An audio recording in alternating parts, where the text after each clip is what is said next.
कहानी का पूरा आनंद लेने के लिए कहानी के पिछले सभी भागों को ज़रूर देखें। उसका लिंक मैं आपको डिस्क्रिप्शन बॉक्स में दे दूंगी और साथ में कमेंट बॉक्स में पिन भी कर दूंगी, तो आप वहां से भी जाकर देख सकते हैं।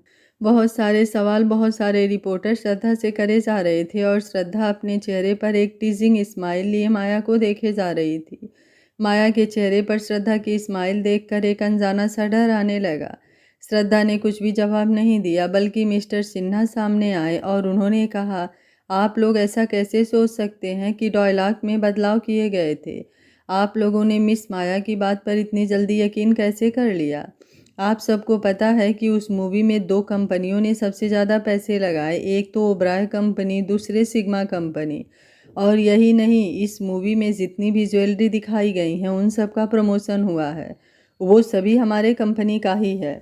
आपको ऐसा कैसे लग सकता है कि हम अपनी ही कंपनी के पैसे डुबाना चाहेंगे? और तो और अपनी प्रोडक्शन हाउस में बनी हुई मूवी और अपनी ज्वेलरी की इतनी बड़ी पब्लिसिटी को हम खराब करना चाहेंगे। जहाँ तक बात है मिस माया की, तो उनके बारे में हम बता दें कि उन्होंने यहाँ पर जो भी कहा है वो सब कुछ झूठ था। उनका किसी भी डायलॉग में बिल्कुल भी बदलाव नहीं किया गया। इसका अगर प्रूफ आप लोगों को चाहिए तो मैं अभी दे देता हूँ। ये कहकर उन्होंने कुछ इशारा किया। उनके इशारा करते ही कुछ लोग अंदर आए। उन लोगों को देखकर माया के चेहरे का रंग उड़ गया, क्योंकि वहाँ पर सभी क्रूज मेंबर थे और उसे मूवी के मेन लीड प्रोड्यूसर, यहाँ तक कि डायरेक्टर भी वहाँ खड़े थे। वो सभी माया को गुस्से से घूर रहे थे। जब सभी रिपोर्टर्स ने वहाँ पर उन लोगों को देखा तो वो सभी उनके पास चले गए और उनसे सवाल करने लगे। उस मूवी के डायरेक्टर ने माया की ओर देखा और कहा, मिस माया ने अभी तक जो भी कहा वो सब कुछ झूठ है। कोई भी डायलॉग नहीं बदले गए थे। अगर डायलॉग बदले जाते तो सिर्फ उनके डायलॉग बदलने की वजह से सारे मेंबर के डायलॉग पर इफेक्ट पड़ता है। लेकिन आप मूवी को देखकर पता कर सकते हैं कि सभी मेंबर्स की एक्टिंग कितनी अच्छी है और सिर्फ माया मैडम की एक्टिंग खराब थी। हम तो उस मूवी में इन्हें लेना ही नहीं चाहते। इस मूवी में पहली पसंद हमारी श्रद्धा मैडम थी, लेकिन मिस्टर ओबराय के दबाव की वजह से हमें इन्हें साइन करना पड़ा। मिस माया की ना सिर्फ एक्टिंग खराब है, बल्कि उनके बिहेव भी सबके साथ बहुत ही ज़्यादा खराब था।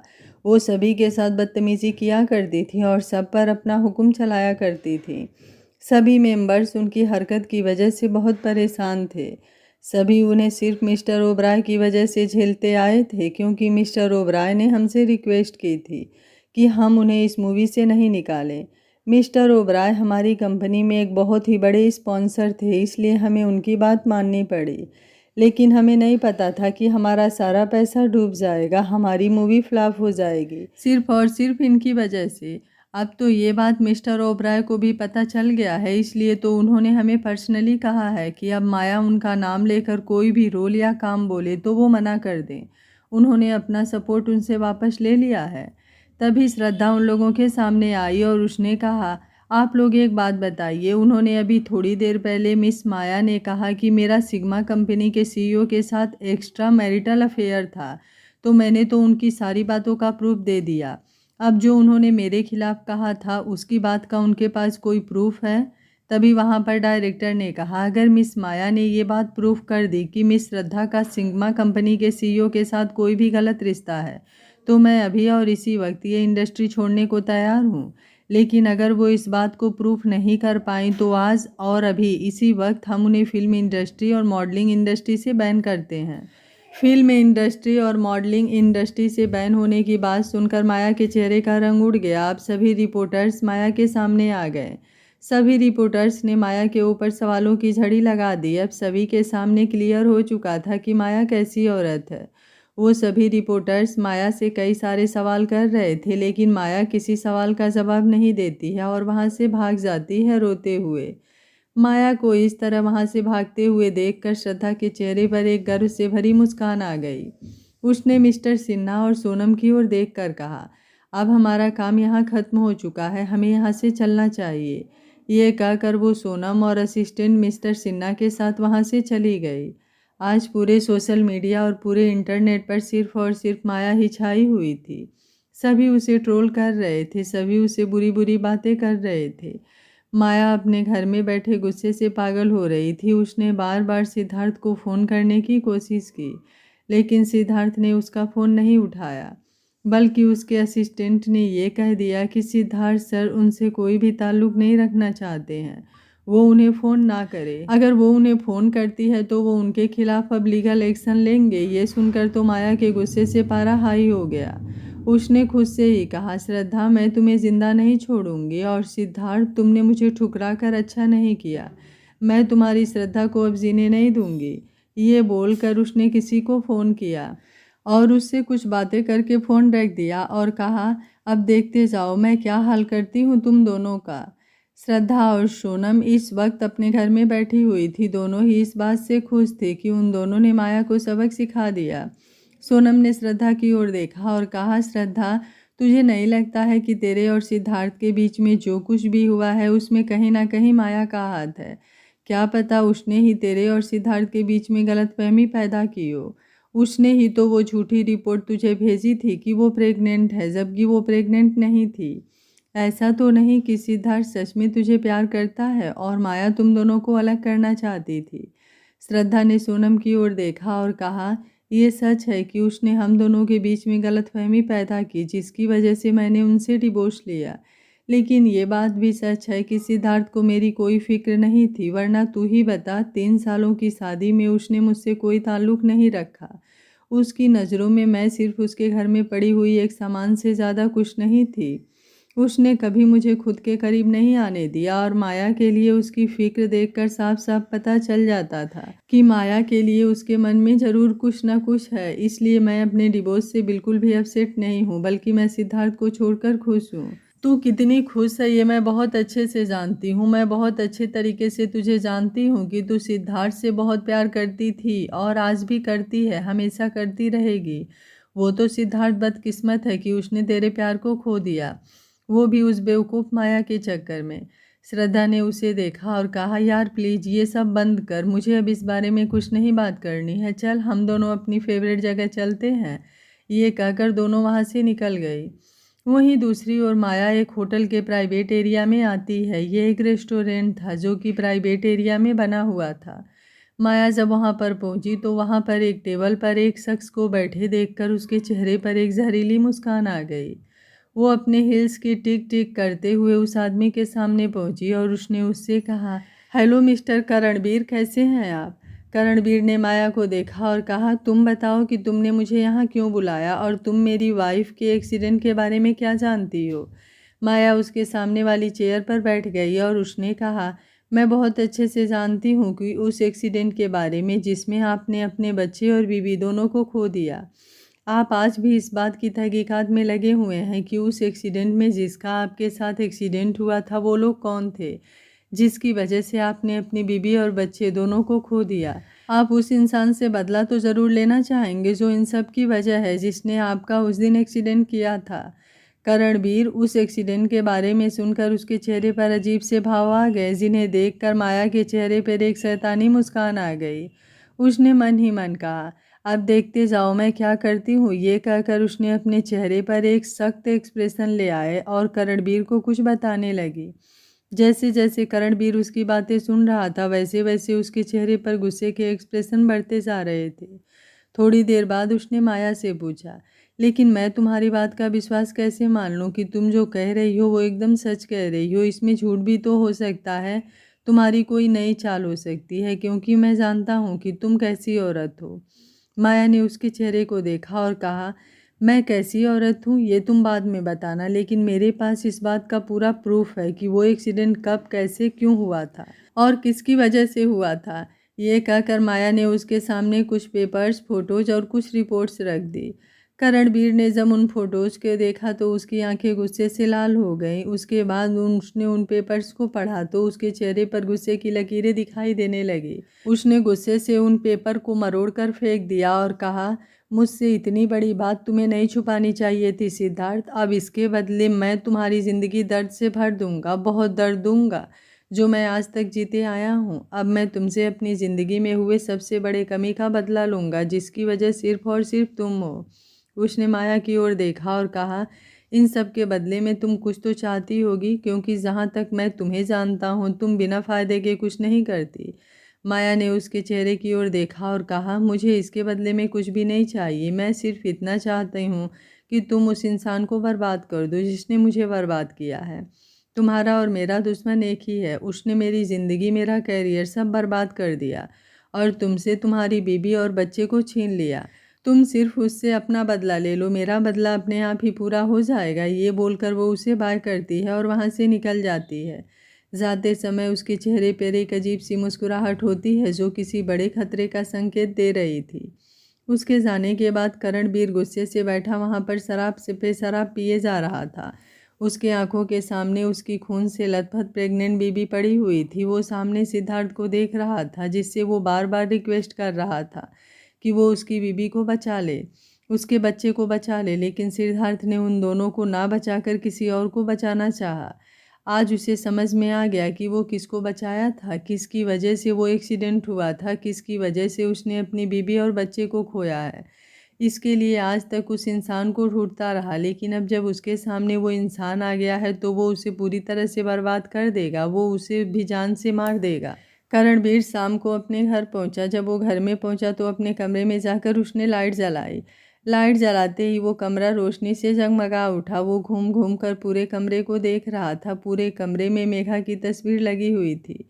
उसमें कुछ तस्वीर उसकी शादी की थी जिसमें वो दोनों ही स्माइल करते हुए दिख रहे थे और कुछ उसके मैटरनिटी सूट की थी। करणवीर उस फोटो को अपने हाथ में लेते हुए कहता है, मुझे माफ़ कर देना, मैं तुम्हें बचा नहीं पाया, लेकिन तुम्हारे साथ जिसने भी ये किया है उसे उसके गुनाहों की सज़ा दूंगा, उसे मैं कभी माफ़ नहीं करूंगा। इन सब में अगर किसी की सबसे बड़ी गलती है तो वो है सिद्धार्थ, जिसे मैं अपना सबसे अच्छा दोस्त और तुम उसे अपना भाई समझती थी, लेकिन उस भाई ने हम सबसे इतनी बड़ी बात छुपाई। उसकी वजह से तुम आज बच नहीं पाई और हमारा बच्चा हमारे बीच में नहीं है। लेकिन मैं तुमसे वादा करता हूँ, आज जिस तरह से मैं अकेला हूँ तुम्हारे लिए तड़प रहा हूँ, उसी तरह वो भी अकेला हो जाएगा और वो भी तड़पेगा, लेकिन कुछ कर नहीं पाएगा। मैं उसे अपने साथ किए गए इस धोखे की सज़ा दूंगा, उसे ज़िंदगी भर की सज़ा दूंगा। ये कहते हुए उसकी आंखों में खून उतर आता है। करणवीर जाकर बिस्तर पर लेट जाता है और उसके बगल में टेबल पर रखी हुई अपनी पत्नी मेघा की फ़ोटो को उठाकर अपने सीने से लगा लेता है। उसकी आंखों से आंसू बहने लगते हैं। उसे उन पलों की याद आती है जब वो और उसकी पत्नी साथ में थे, कितना प्यार करते थे। वो अपने आने वाले बच्चे का इंतज़ार कर रहे थे। दोनों ने डिसाइड किया था कि अगर उनका कोई बेटा होगा तो वो उसका नाम क्रियांश रखेंगे और अगर बेटी होगी तो उसका नाम कीर्ति रखेंगे। जब से लेबर पेन होने लगा था वो उसे लेकर जा रहा था, लेकिन उसने देखा कि सामने से एक गाड़ी अनकंट्रोल्ड सिचुएशन में आ रही है। उसने बहुत कोशिश की लेकिन वो गाड़ी आकर उसकी गाड़ी से टकरा गई और उनका बहुत बड़ा एक्सीडेंट हो गया। एक्सीडेंट में मेघा के सिर पर बहुत बुरी तरह से चोट आई थी। उसका हाथ बेहोशी में भी अपने पेट पर था, जिससे समझा जा सकता था कि वो कितने दर्द में है इस समय। ये सब याद करते हुए करणवीर की आंखों से आंसू बहे जा रहे थे। थोड़ी ही देर में उसे नींद आ गई और वो नींद की आगोश में चला गया। वहीं सिद्धार्थ के मेंशन में कृति की नर्स से सिद्धार्थ उसकी अपडेट ले रहा था। नर्स ने उसे कृति की रिपोर्ट देते हुए कहा, सर बेबी एकदम ठीक हो चुकी हैं। हाँ, उन्हें थोड़े रेस्ट की ज़रूरत है, लेकिन वो रेस्ट तो नॉर्मल सभी को ज़रूरत पड़ती है। वो ज़्यादा भारी काम नहीं कर सकती, किसी भी तरह की बड़ी एक्सरसाइज वो नहीं कर सकती, लेकिन हल्की फुल्की एक्सरसाइज वो कर सकती हैं जो डॉक्टर ने उन्हें प्रेफर की है। जैसे जैसे सिद्धार्थ कृति की रिपोर्ट सुन रहा था वैसे वैसे उसके चेहरे पर खुशी की लहर दिखती जा रही थी। नर्स के जाने के बाद उसने खुद से कहा, मैंने एक भाई होने का फ़र्ज़ निभा दिया, अपनी बहन की बच्ची को बचा लिया, अब वो सही सलामत है। अब मुझे उसे ये सच्चाई बतानी पड़ेगी। दूसरी ओर आज श्रद्धा और सोनम दोनों ही अपने घर से निकल रही थी। दोनों ही आज उसे ऑक्शन में जाने वाली थी। वो दोनों ही तैयार होकर घर से निकल रही होती हैं। जैसे ही दोनों घर से निकलती हैं वैसे ही उन्हें अपनी कार से ठीक सामने हाथ बांधे इंतजार करता हुआ सिद्धार्थ दिखा। सिद्धार्थ को देखकर दोनों को ही कुछ समझ में नहीं आया, लेकिन सिद्धार्थ के चेहरे पर एक अलग ही चमक थी। सिद्धार्थ उसकी तरफ बढ़ने लगा। सोनम और श्रद्धा उसे ही देख रही थी। वो उन दोनों के पास पहुंचता उसके पहले ही एक ब्लैक कलर की लिमिटेड एडिशन की एक गाड़ी आकर श्रद्धा के सामने रुकी। उसमें से मिस्टर सिन्हा बाहर आए। उन्होंने श्रद्धा और सोनम को ग्रीट किया और उन दोनों को गाड़ी में बैठने के लिए कहा। वो दोनों सिद्धार्थ को देखते हुए उस गाड़ी में बैठ गई और गाड़ी वहां से धूल उड़ाते हुए आगे की ओर निकल गई। सिद्धार्थ अभी भी उस गाड़ी को घूर रहा था। उनके जाने के बाद सिद्धार्थ ने गुस्से से अपनी मुट्ठियां कसे और उसने कहा, आज मैं उस सीईओ को छोड़ूंगा नहीं, उसकी तो मैं चटनी बना दूंगा। उसकी हिम्मत कैसे हुई मेरी श्रद्धा को मुझसे दूर करने की। श्रद्धा सिर्फ और सिर्फ मेरी है। आज इस सीईओ का पता चल जाएगा कि आखिर ये है कौन। ये कहकर वो भी अपनी गाड़ी में बैठ गया और उस ऑक्शन के लिए निकल गया। वो ऑक्शन एक बहुत ही बड़े पार्टी हॉल में रखा गया था। चारों तरफ एक से बढ़कर एक ज्वेलरी रखी गई थी। सभी लोग अपनी आंखें फाड़े उन ज्वेलर्स को देख रहे थे, क्योंकि उन सब के डिज़ाइन ही बहुत ज़्यादा यूनिक थी और किसी की भी प्राइस करोड़ों से कम नहीं थी। इस समय वहाँ पर देश ही नहीं बल्कि विदेशों से भी बड़े बड़े लोग आए हुए थे। सिद्धार्थ भी वहाँ पहुँचा। जैसे ही सिद्धार्थ वहाँ पहुँचा, वो वहाँ के पार्टी का सेंटर ऑफ अट्रैक्शन हो गया, क्योंकि सभी लोग सिद्धार्थ को जानते थे। वो इस समय इंडिया का नंबर 1 बिजनेसमैन था। जब से उसके डिवोर्स की खबरें पूरी मीडिया में फैली हुई थी, तब से बड़े बड़े बिजनेसमैन अब अपनी बेटियों की शादी सिद्धार्थ से कराना चाहते थे। वो सभी जानते थे कि इस ऑक्शन में सिद्धार्थ आएगा, इसलिए वो सभी अपनी अपनी बेटियों को लेकर आए थे। हाल में मौजूद सभी लड़कियों की नज़र सिर्फ और सिर्फ सिद्धार्थ पर थी, लेकिन सिद्धार्थ की नज़रें तो किसी और को ही ढूंढ रही थी। तभी वहाँ पर ऑक्शन शुरू हुआ। सभी ने एक से बढ़कर एक बोली लगाई। वो सभी ज्वेलरी अच्छे अच्छे प्राइस में बिक गई। तभी बारी आई उस मंगलसूत्र की जिसे सिद्धार्थ लेना चाहता था। उस पर भी बोलियां शुरू की गई। उस मंगलसूत्र की स्टार्टिंग प्राइस थी 1,30,00,000। सिद्धार्थ ने भी उस पर बोलियां लगाना शुरू किया। देखते ही देखते 8,35,00,000 तक बढ़ गई। इसके आगे वो लोग नहीं बढ़ रहे थे, लेकिन तभी सिद्धार्थ की आवाज़ आई। उसने एक ही बार में 11 करोड़ की बोली लगा दी। उसके बाद किसी की भी हिम्मत नहीं हुई कि वो उसमें बोली लगा सके। सिद्धार्थ ने वो ऑक्शन अपने नाम करवा लिया था। सिद्धार्थ ने उस मंगलसूत्र की प्राइस इतनी बढ़ाकर उसे खरीदी। ये बात सबके मन में एक सवाल पैदा कर रही थी कि आखिर सिद्धार्थ मंगलसूत्र क्यों खरीद रहा है। अगर उसकी और श्रद्धा की शादी अभी तक चल रही होती तो सबको लगता कि वो श्रद्धा के लिए ले रहा है, लेकिन उसका और श्रद्धा का डिवोर्स हो चुका था और सबके मन में ये बात घर करने लगी थी कि ज़रूर सिद्धार्थ अब शादी करने वाला है, लेकिन किससे, ये अभी तक राज था। उस मंगलसूत्र के बाद बहुत सी ज्वेलरी का ऑक्शन हुआ, लेकिन मंगलसूत्र के अलावा सिद्धार्थ ने और कुछ नहीं खरीदा। सिद्धार्थ सिर्फ वहाँ उस मंगलसूत्र को खरीदने आया था। ये जानकर सभी लोगों को बहुत ही ज़्यादा हैरानी हो रही थी। थोड़ी देर बाद ऑक्शन ख़त्म हुआ और वहाँ पर एक हल्की फुल्की पार्टी का माहौल हो गया। सभी लोग स्नैक्स और ड्रिंक एंजॉय कर रहे थे। तभी एक अनाउंसमेंट होती है जिसमें कहा जाता है कि सिग्मा कंपनी के सीईओ और डिज़ाइनर वहाँ पर प्रेजेंट होने वाले हैं। ये खबर सुनते ही सब में खलबली मच गई। सभी मीडिया रिपोर्ट्स जो उसे ऑक्शन में आए हुए थे, सभी अपने कैमरे को लेकर तैयार हो गए। मिस्टर सिन्हा माइक लेकर स्टेज पर आए और उन्होंने कहा, मैं आप सभी का यहाँ पर स्वागत करता हूँ और आप सभी को इंट्रोड्यूस करवाता हूँ सिग्मा जे कंपनी के सीईओ, और जो इस कंपनी के सभी ज्वेलरीज के डिज़ाइनर भी हैं। तो ज़ोरदार तालियों से स्वागत कीजिए हमारी कंपनी के सीईओ का। उनके इतना कहते ही एक तरफ से स्पॉटलाइट जलती है और उसके नीचे एक लड़की खड़ी होती है जिसने क्रीम कलर का बिजनेस सूट पहन रखा था। उसके बाल खुले हुए थे जो उसकी कमर तक आ रहे थे, लेकिन जैसे ही उसके चेहरे पर लाइट पड़ती है, वहाँ खड़े लोगों के चेहरे पर हैरानी आ जाती है। किसी को यकीन ही नहीं हो रहा था कि वहाँ जो लड़की खड़ी है वो सच में उस सिग्मा कंपनी की रियल ऑनर और सीईओ है। सिद्धार्थ के चेहरे पर हैरानी के साथ साथ एक मुस्कान भी थी। सभी मीडिया रिपोर्टर्स हैरानी से उस लड़की को देख रहे थे और उसकी फ़ोटोज़ ले रहे थे। सामने खड़ी लड़की कोई और नहीं बल्कि श्रद्धा ही थी। सिद्धार्थ ये तो जानता था कि श्रद्धा सिग्मा कंपनी की डिज़ाइनर है, लेकिन वही इस कंपनी की रियल सीईओ और ऑनर भी है, ये उसे आज पता चला। उसे इस जगह पर देखकर सिद्धार्थ के दिल में खुशी की उमंगें जगने लगी। उसके चेहरे पर एक गर्व से भरी मुस्कान आ गई। उसकी श्रद्धा अपने दम पर इतनी बड़ी कंपनी को खड़ा किया और आज वो इंडिया के सबसे बड़ी ज्वेलरी डिज़ाइनर कंपनी की मालकिन है। सभी मीडिया रिपोर्टर्स हैरानी से श्रद्धा को देख रहे थे और उससे सवालों पे सवाल करते जा रहे थे। श्रद्धा स्माइल करते हुए सभी को देख रही थी। तभी उसकी नज़र सिद्धार्थ पर गई। आज उस सिद्धार्थ के चेहरे पर अलग ही चमक दिखाई दे रही थी। उसे याद आ रहा था कि ऐसी चमक उसने उस दिन उसके चेहरे पर देखी थी जब उसने पहली बार श्रद्धा को उसके दादाजी के साथ देखा था। लेकिन आज उसके चेहरे पर ऐसी चमक और उसके आंखों के ऐसे भाव देखकर श्रद्धा असमंजस में पड़ गई। श्रद्धा को ये न्यूज़ मिल चुकी थी कि सिद्धार्थ ने माया को छोड़ दिया है। माया से उसका कोई भी रिलेशन नहीं है और जहाँ तक उसे पता चला था, माया ने उन दोनों के बीच गलतफहमी पैदा करने की कोशिश की थी। लेकिन अभी तक श्रद्धा के मन में ये बात थी कि शायद सिद्धार्थ उसे पसंद नहीं करता था, उससे शादी करना नहीं चाहता था। उसने सिर्फ और सिर्फ दादाजी के कहने पर उससे शादी की, इसलिए तो वो उससे दूर रहता था। लेकिन वो माया की इतनी केयर क्यों करता था, ये भी एक सवाल था। श्रद्धा अपनी कसमकस में उलझी हुई थी। तभी रिपोर्टर्स की आवाज़ से वो अपने ख्यालों से बाहर आई। एक रिपोर्टर ने श्रद्धा से पूछा, अगर आप ही सिग्मा कंपनी की ओनर और सीईओ हैं तो कल की कॉन्फ्रेंस में आपने ये बात क्यों नहीं बताई जब आप मिस माया का पर्दाफाश करने आई थी? श्रद्धा ने स्माइल करते हुए बहुत ही शालीनता से जवाब दिया। उसने कहा कि मैं कल इस बात का जवाब दे देती, लेकिन कुछ चीज़ों का अपना एक सही टाइम होता है।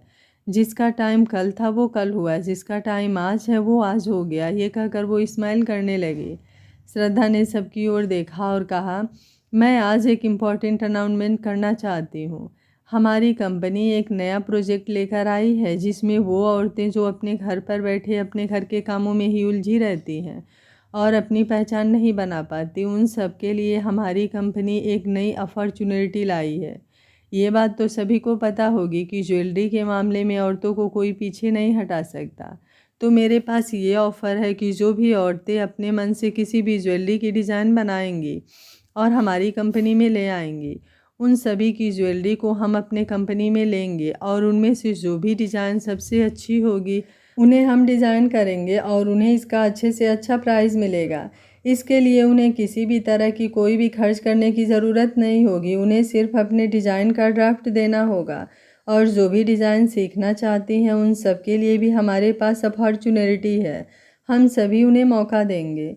श्रद्धा की अनाउंसमेंट सुनकर सभी लोगों ने वहाँ पर तालियां बजानी शुरू कर दी। थोड़ी देर बाद वहाँ पर पार्टी खत्म हुई और सभी अपने अपने घर चले गए। चारों तरफ मीडिया में सिर्फ और सिर्फ श्रद्धा फैली हुई थी।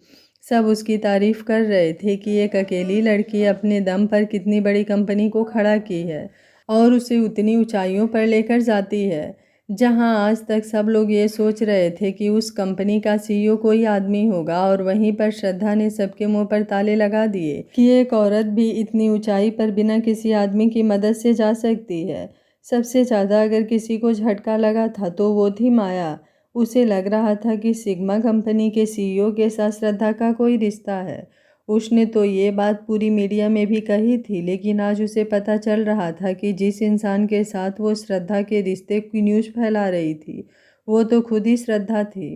श्रद्धा की तारीफ़ें और उसकी कामयाबी देखकर माया के जलन की सीमा पार हो चुकी थी। अब उसके मन में श्रद्धा के लिए और भी ज़्यादा गुस्सा और नफरत भर चुका था। माया ने श्रद्धा को न्यूज़ चैनल पर देखते हुए कहा, बस कुछ दिन और उसके बाद तुम इस दुनिया से रुखसत हो जाओगी। श्रद्धा, फिर सिद्धार्थ के पास मेरे प्यार को एक्सेप्ट करने और मुझे एक्सेप्ट करने के अलावा कोई रास्ता नहीं होगा। ये कहकर वो पागलों की तरह हंसने लगती है। श्रद्धा उस पार्टी से वापस आ रही थी, तभी उसकी मुलाकात करणवीर से होती है। करणवीर को देखकर श्रद्धा के चेहरे पर एक स्माइल आ जाती है। करणवीर भी श्रद्धा से मिलकर उसे कांग्रेचुलेट करता है और उसे अपने साथ चलने को कहता है। श्रद्धा उसके साथ जाना तो नहीं चाहती थी, लेकिन उसने कहा कि आज उसके लिए भी एक खास दिन है, वो उसे कुछ दिखाना चाहता है। श्रद्धा को उसकी बात माननी पड़ी और वो उसके साथ चली गई। श्रद्धा जाकर करणवीर की कार में बैठ जाती है। करणवीर अपनी कार ड्राइव करते हुए श्रद्धा को एक जगह लेकर जाता है। जब श्रद्धा उस जगह को देखती है तो उसकी आंखें हैरानी से बड़ी हो जाती हैं, क्योंकि वो एक कब्रिस्तान थी। श्रद्धा करणवीर की ओर देखते हुए कहती है, तुम मुझे यहाँ क्यों लेकर आए हो? करणवीर कहता है, तुम्हारे लिए यहाँ पर कुछ है जो मैं तुम्हें दिखाना चाहता हूँ।